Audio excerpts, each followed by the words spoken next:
It's Monday, and that so happens to be the day that I like to talk about monsters. Hello, and welcome to Monster Mondays. I'm Geoff Arbuckle, co-host of the podcast Film Seizure that you can catch each Wednesday at filmseizure.com or at a number of podcast providers online.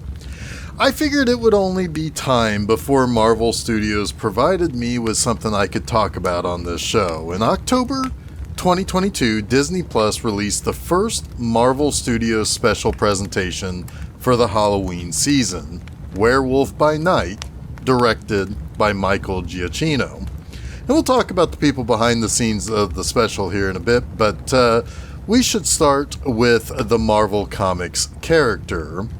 Werewolf By Night was part of Marvel's horror comics revival of the early 70s, but the title comes from something much earlier.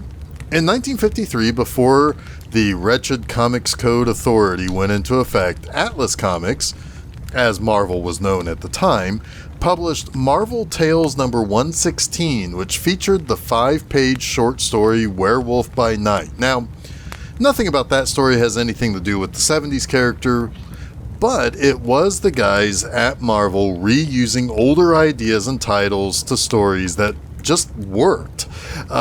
Flash forward to 1971, and the Comics Code was relaxed, and Marvel took full advantage of that by starting to do some fairly mature and at times gruesome horror comics. This was the age of The Tomb of Dracula and Ghost Rider and Marvel's version of the Frankenstein monster and The Living Mummy and Man-Thing and Morbius the Living Vampire. It also found Werewolf By Night come along as well. The alter ego of Werewolf By Night, no joking, is Jack Russell. Why not? That's a dog. I mean, werewolf is kind of a dog, but he appeared for the first time in Marvel Spotlight number 2 with the cover date of February 1972. Marvel Spotlight was a fun anthology series that would help bring some characters into the Marvel Comics universe and give lower level characters their chance to shine.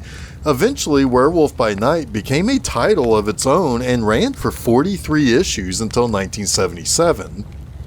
There is one quite significant character who made his first appearance in issue number 32 of Werewolf By Night, and that would be Moon Knight. And of course, Moon Knight has his own series now in the MCU as well. For the most part, a lot of those 70s horror comics were very much just the thing of that time. By the time that I was reading comics in the 80s, the horror titles from Marvel were pretty much a thing of the past, but the characters would still show up from time to time in several other titles in the 80s, 90s, and beyond. With the MCU showing signs that it could expand with the help of Disney Plus giving space for TV series and specials, and those comic monsters still possessing a fairly large cult following, Werewolf By Night got the first shot to become a live-action character in the Marvel Cinematic Universe. Now, interestingly, it was a 20-year journey to finally get something produced. The character was originally optioned for a movie way back in 2001 in the wake of the successes of New Line Cinema's Blade and 20th Century Fox's X-Men films. It was all kind of part of that time. It was Marvel trying to see what might stick without having to go too big, and with Spider-Man on the way, maybe really kind of doing much more of the typical comic book movie, there were a lot of those smaller characters that were getting looked at, especially after Blade became a hit. Now, obviously, it all fell through, though one movie monster that appears in this special, the Man-Thing, did get a Sci-Fi Channel movie. Once the decision to produce this as a Halloween-themed special, director and film score conductor Michael Giacchino was hired to direct. Now, I want to back up there for just a moment. Michael Giacchino's primary profession is as a composer. In fact, in 2022, he composed the beautiful score for The Batman that I felt was every bit deserving of an Oscar nomination. He is also nominated twice for Best Original Score, both for Disney films Ratatouille, and then the one that he won for a couple of years later for Up. He's never directed a full feature film, but he did do an episode of Short Treks for Paramount Plus to tie to their Star Trek universe. his list of scores are pretty extensive. He's done everything from Disney and Pixar movies to the Planet of the Apes movies and the aforementioned Batman film. He's done Marvel's Spider-Man and Doctor Strange films. He did the J.J. Abrams Star Trek trilogy and more. He's not exactly a nobody in the world of film composers. And I will have a little bit more to say about some decisions made in the special's look and feel that Giacchino has a hand in as well. But let's dive right into the spooky treat. We learn of the Bloodstone family. There is an actual item called the Bloodstone that grants the possessor great power. Now, the Bloodstone needs to find a new master as Patriarch Ulysses Bloodstone has died. His funeral is kind of acting as a gathering of some of the greatest monster hunters in the world. His home is full of relics and treasures and trophies from his legendary hunts. Things are slightly disrupted by the arrival of his estranged daughter, Elsa Bloodstone, and she's come to collect the Bloodstone from Ulysses' wife, Verussa. And Elsa was once thought to have had the potential to surpass her father as the greatest of all monster hunters, but when she decided not to follow that path and went away for about 20 years, things kind of went downhill with her relationship with her father and her stepmother. Now, speaking of hunters gathered, Verussa is having them compete in a hunt to find out who will take the Bloodstone Jewel and its many powers. And as she goes through the collected hunters' confirmed kills, one Mr. Jack Russell, who was also summoned by Verussa, has over 100 deaths to his name, nearly twice that of the next best hunter's statistics. The other hunters seem to marvel at the feat, but he kind of takes it all very nonchalantly.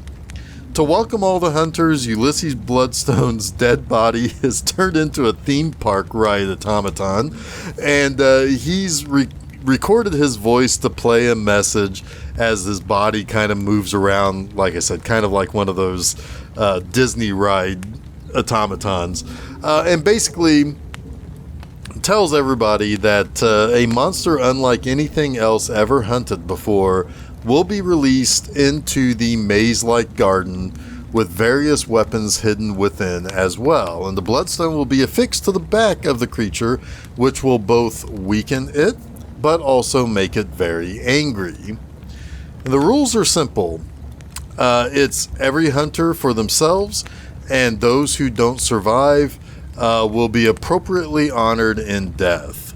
Jack pulls the lucky rune stone to basically be allowed into the garden first, and it's not long before the rest of the hunters are let in to stalk the monster for the Bloodstone prize.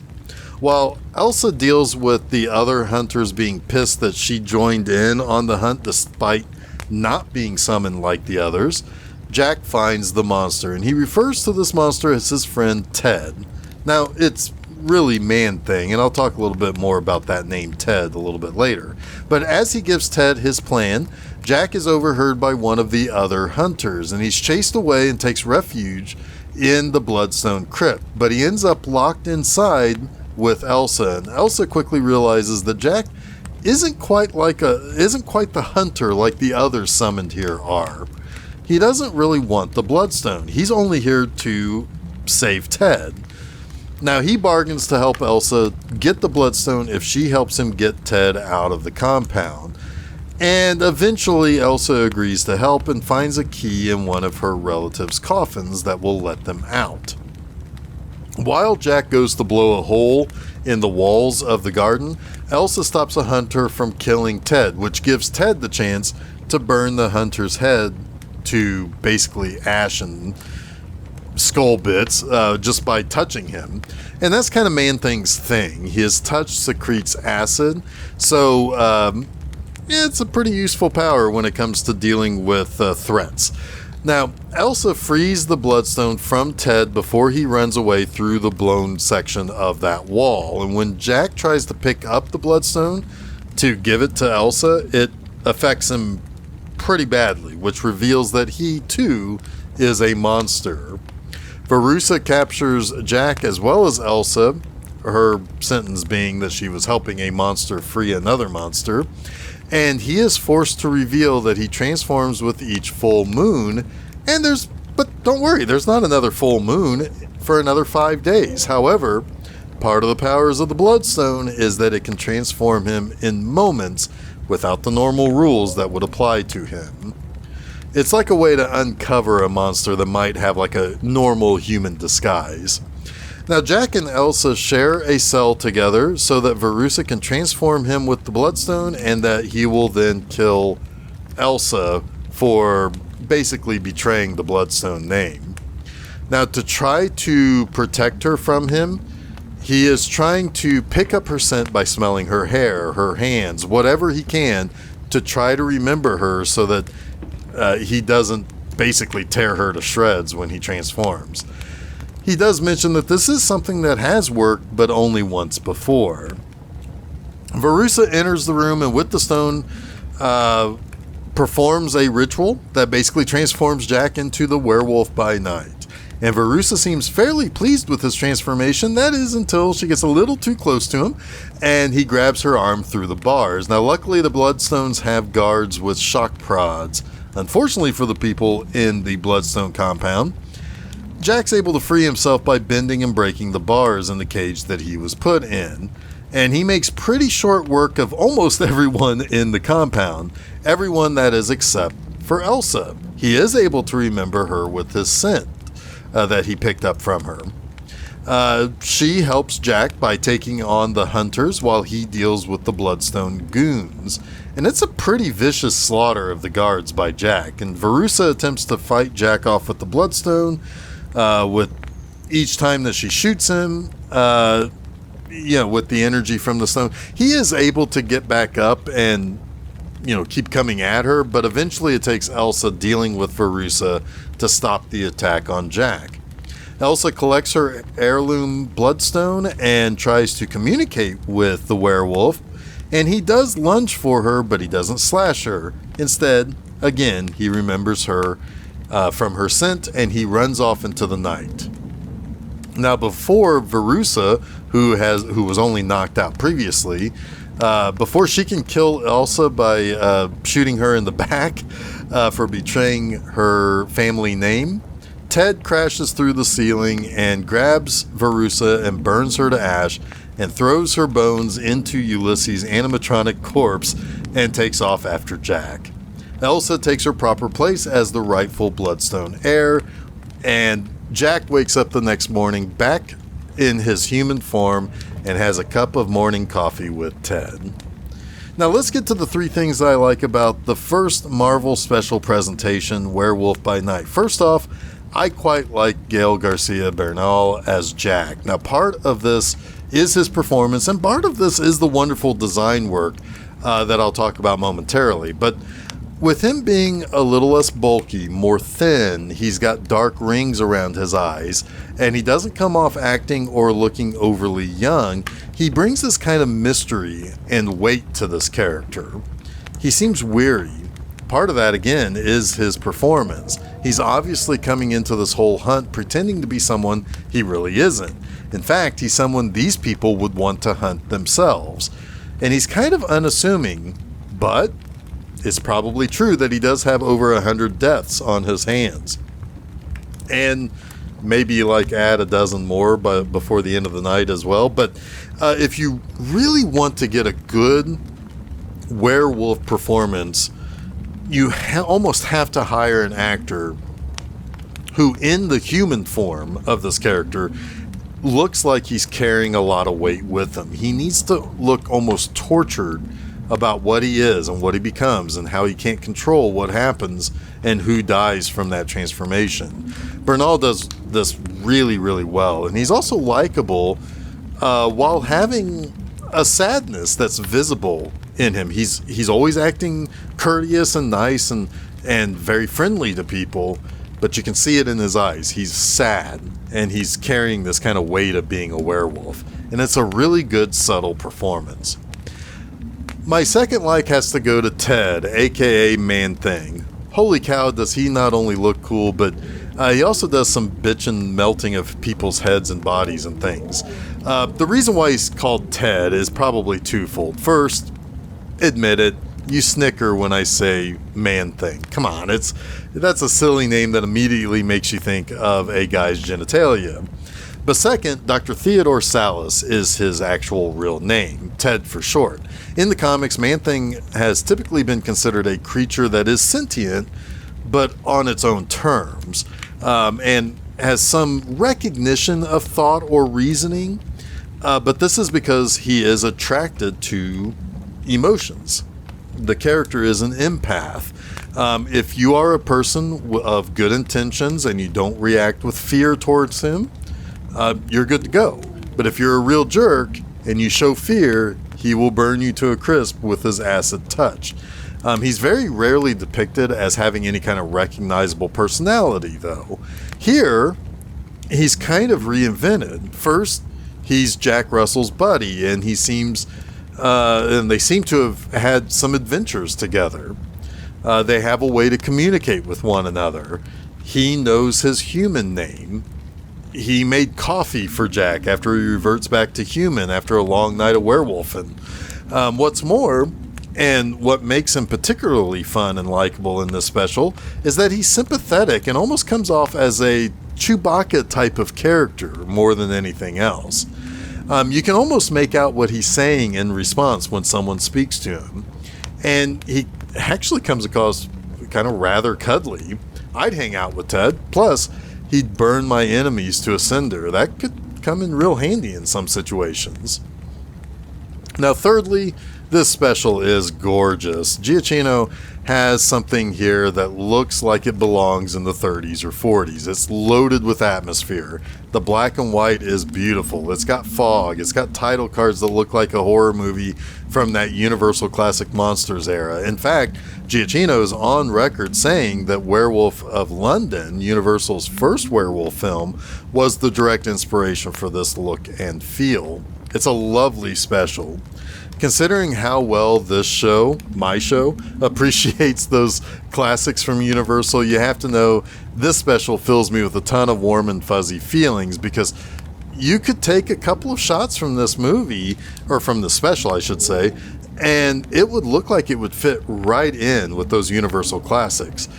There's one specific shot and moment in this special that takes the cake for its design. And that's the transformation Jack goes through to become the werewolf. It's so smart not to try to come up with some sort of interesting transformation or visual effect that could come off a little wonky. Instead, what they did was you see Bernal's hand slam down onto the floor, and there's a small effect that's used to start the transformation by way of focusing on his hand. Then they cut to Laura Donnelly as Elsa Bloodstone, reacting to what she's seeing in the cage with her. Behind her is Jack's silhouette on the wall as he transforms into the werewolf. It's perfect. Then, just to make sure we know they aren't completely blowing it, they save his face for a little bit. We're only shown his back at first, or him darting around the room to attack. It's careful to not show too much too quickly. It waits for a more appropriate moment to show us Jack's face as the Werewolf by Night. It even keeps a look to him that is recognizably Jack as well. This special is so well designed and handled. It's one of those things that just fills me with absolute joy that they did it this way to please us monster kids, especially those of us who like those old black and white classics. That wraps up this week's Monster Mondays. You can catch new episodes of Monster Mondays each Monday afternoon at filmseizure.com. And don't forget to follow Film Seizure at Facebook, Twitter, and Instagram. And subscribe to Film Seizure to get both the Film Seizure Podcast and Monster Mondays at your favorite podcast providers, as well as YouTube. You can also check out my website, bmovieenema.com, to read new review articles every Friday morning. Next time, we return to Rod Serling's Museum of the Macabre with the next episode of Night Gallery. So until next week, stay spooky.